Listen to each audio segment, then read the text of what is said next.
Okay, Davis, Just turned it on. whenever you're ready.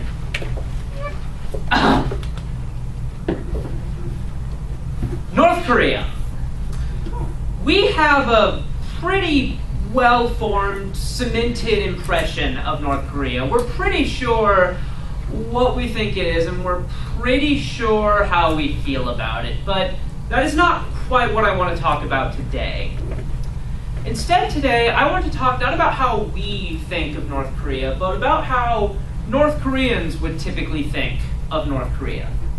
Before I go any further, this map by Waring.com shows that this is North Korea. It is in the eastern part of Asia, and it borders South Korea, China, and Russia. And their typical perception of themselves is very different from our typical perception of them. I have researched this over a period of 2 weeks, and two important stereotypes or self-perceptions typically believed about North Korea by North Koreans are that their culture is the true expression of Korean culture vis-a-vis that of South Korea, and that they are the victims of a capitalist conspiracy against them. We're actually going to start with the second of those. They typically believe, North Koreans typically believe, that they're the victims of a capitalist conspiracy to punish them for failure to submit to the West and to capitalism. In their minds, they're one of the last strongholds of real, authentic socialism.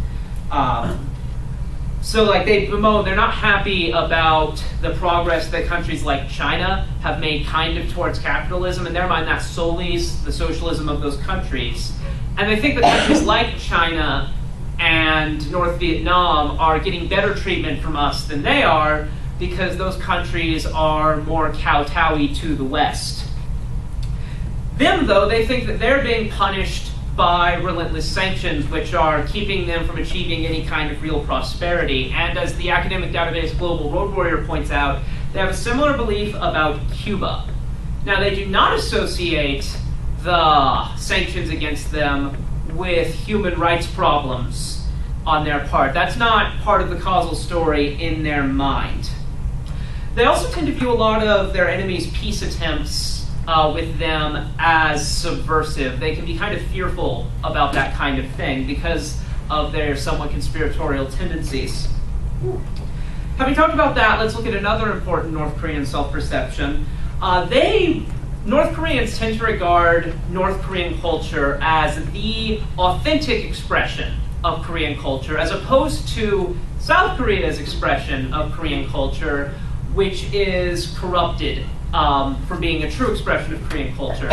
They regard the South as enslaved to the West, like a puppet, and as dependent on the West. And that dependence is a big problem for them because the central value of their culture is juche, which is roughly translates to self-reliance. They love juche so much that, as the North Korean travel guide would point out, they named an entire tower after it. This is a national monument to them. This tower is very roughly analogous to something like the Statue of Liberty or Lincoln Memorial might be to us. Now, in their minds, the South's connections, both economic and military, to the West demonstrate a lack of juche on the part of the South, and that is a failing, a serious failing in their minds, maybe even the most serious failing. Now, they're very scared themselves of being subject to a similar enslavement, which is why they're so paranoid of those kinds of peace attempts, and their fear is reinforced by the general decline of communism over time worldwide. They also view the South as corrupted by consumerism, and as the journal Pacific Affairs pointed out in the year 2000, they view a lot of the relations between North and South Korea in terms of this contest for legitimacy, the two essentially competing to be the authentic expression of Korean culture. In conclusion, we have seen how North Koreans typically view themselves, and to some extent, how they view others. We've seen that they believe themselves to be the true expression of Korean culture and the victims of a capitalist conspiracy.